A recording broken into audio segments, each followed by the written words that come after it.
독립기념일 이후 휴정 중이었던 상원이 오늘 복귀하면서 추가 경기부양 법안에 대한 논의가 본격적으로 진행될 것으로 보입니다.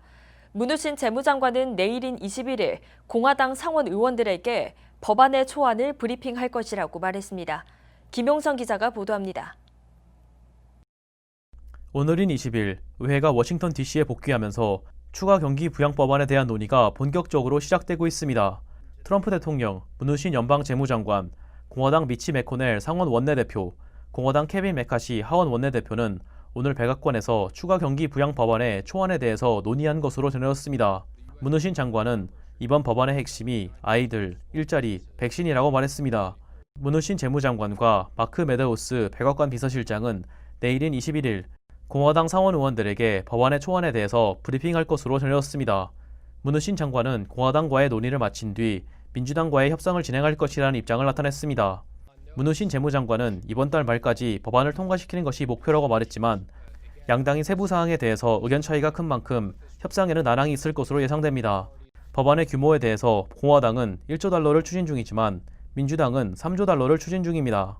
600달러 실업수당 연장에 대해서 민주당은 기존 정책을 연장하는 것을 추진 중이지만 공화당은 수령 액수를 기존 임금으로 제한하는 것을 고려 중입니다. 공화당 측은 고용주와 사업장에 코로나19 감염에 대한 면책 특권을 부여하는 것을 추진 중이지만 민주당 측은 반대하고 있습니다. 경기부양 현금의 경우 민주당은 자녀에게도 1,200달러를 지급하는 방안을 추진 중이지만 공화당 측에서는 지급 대상을 줄이는 것을 고려 중입니다.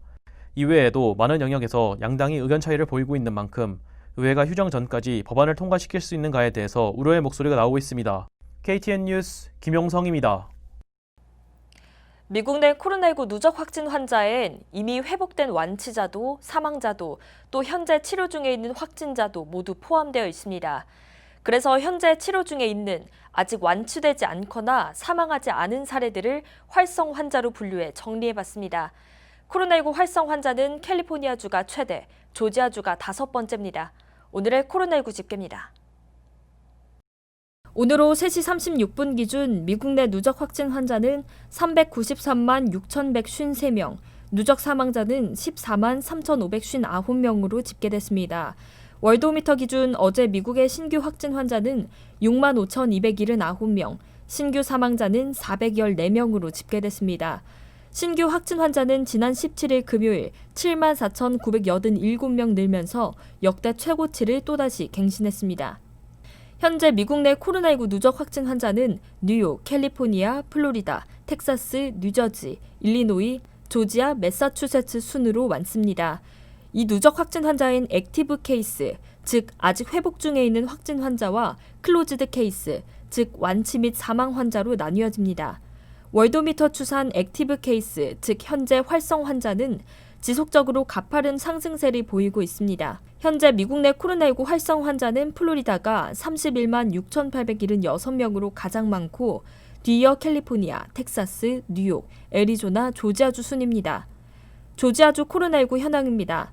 20일 오후 2시 50분 조지아주 보건당국에 따르면 주내 누적 확진 환자는 14만 5,575명, 누적 사망자는 3,176명입니다. 주내 신규 확진 환자는 2,452명 늘었고 신규 사망자는 3명 는 것으로 집계됐습니다. 지난 며칠간보다 수치가 낮지만 주말 통계치임을 감안해야 합니다. 다음은 카운티별 집계입니다. 귀넷 카운티의 확진 환자는 13,614명, 사망자 199명, 풀턴 카운티의 확진 환자 13,379명, 사망자 340명, 디켓 카운티의 확진 환자 9,800명, 사망자 188명으로 집계됐습니다. 다음은 연령별 집계치입니다. 확진 환자는 여전히 18세에서 29세 청년층에서 가장 두드러지게 나타나고 있습니다. 18세에서 29세 확진 환자 35,563명, 사망자 22명, 30세에서 39세 확진 환자 25,303명, 사망자 60명, 40세에서 49세 확진 환자 23,267명, 사망자 130명, 50세에서 59세 확진 환자 21,042명, 사망자 280명, 60세에서 69세 확진 환자 14,190명, 사망자 571명, 70세에서 79세 확진 환자 8,127명, 사망자 848명, 80세 이상 확진 환자 6,223명, 사망자 1,264명으로 집계됐습니다. 이상 코로나19 집계였습니다. 애틀랜타 범한인 코로나19 비상대책위원회가 코로나 팬데믹으로 인해 어려움을 겪고 있는 한인들을 돕기 위해 교계와 함께 나눔 행사를 진행할 예정입니다. 특별히 이번 행사에는 상품 교환권을 지참한 한인에게만 물품을 전달할 예정입니다. 보도에 스티브옹 기자입니다. 애틀랜타 범한인 비대위와 한인 교계가 손을 잡고 어려운 이웃돕기 행사에 나섰습니다. 물품 전달 행사는 오는 25일 정오부터 오후 2시까지 한인회관에서 진행됩니다. 이를 위해 비대위 측은 지난 17일 한인회관에서 교회 협의회와 목사회를 비롯한 기타 기관에 상품 교환권 총 200매를 전달했습니다. 이날 전달된 상품 교환권은 애틀랜타 총영사관과 재외동포재단 그리고 지상사 협의회로부터 받은 성금과 상품권들입니다. 25일 물품 행사에는 이전과는 다르게 상품 교환권을 지참한 차량에 한해 물품을 지급할 예정입니다. 지금까지 몇 차례 거친 행사에서 무작위로 물품을 전달하다 보니 행사 본래 취지와는 다르게 고급 차량을 타고 와서 구호품을 받거나 물품을 받은 차량이 다시 줄을 서서 받는 등 중복 수령의 경우가 지적되어 왔기 때문입니다. 비대위 측은 이를 방지하기 위해 상품 교환권 지급 권한을 교계에 위임하고 비대위 관계자들은 상품 전달을 위한 봉사를 담당하겠다는 취지로 해석됩니다. 한편 비대위 측은 교계에 속하지 않은 단체들과 사찰 등에게도 상품 교환권을 전달했다고 밝혔습니다. KTN 뉴스 스티브옹입니다. 코로나19 팬데믹으로 인해 음식을 구하는 것조차 어려워지고 있는 가정도 늘고 있다고 합니다. 한인 2세들과 아시아계 청년들로 이루어진 구호단체는 지난 주말 어려운 가정들을 돕기 위한 구호품 전달 행사를 진행하며 따뜻한 마음을 전달했습니다. 김용성 기자가 다녀왔습니다.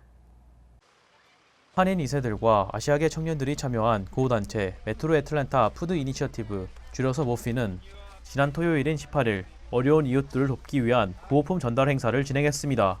이날 행사는 1차 행사에 이은 두 번째 행사로 1차 때 약 150가정에게 구호품을 전달했으나 2차인 이번 행사에서는 약 2배인 300개 이상의 가정에게 음식 박스 650개를 전달했습니다.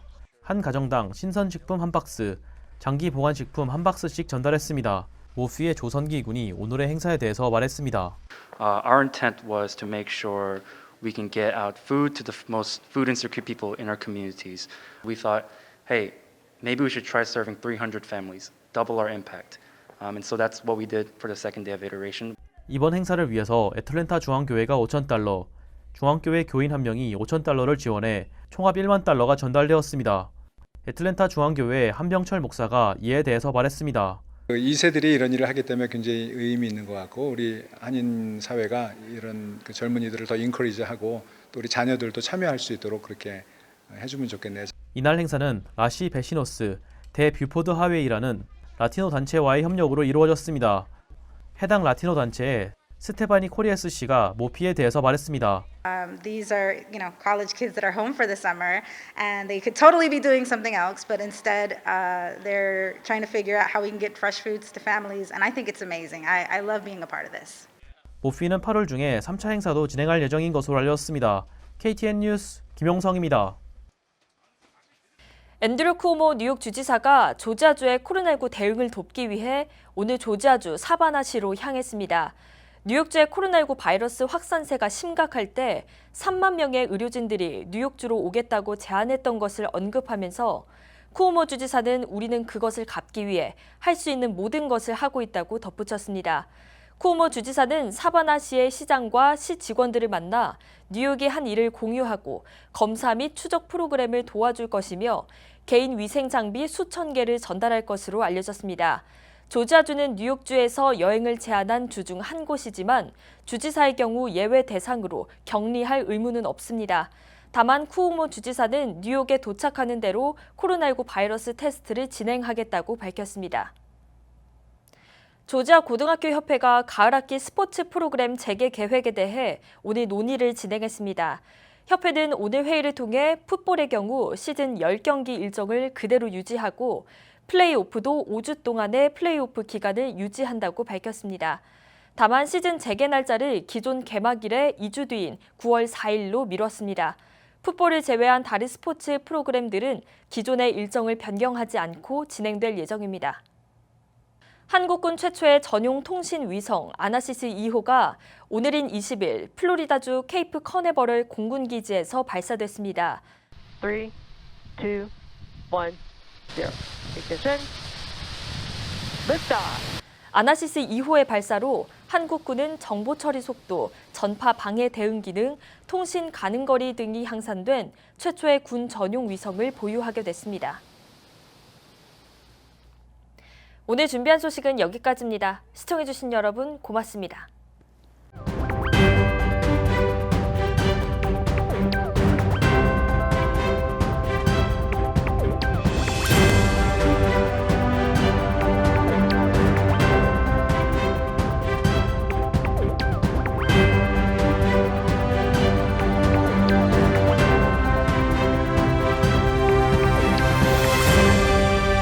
뉴스를 뉴스답게 KTN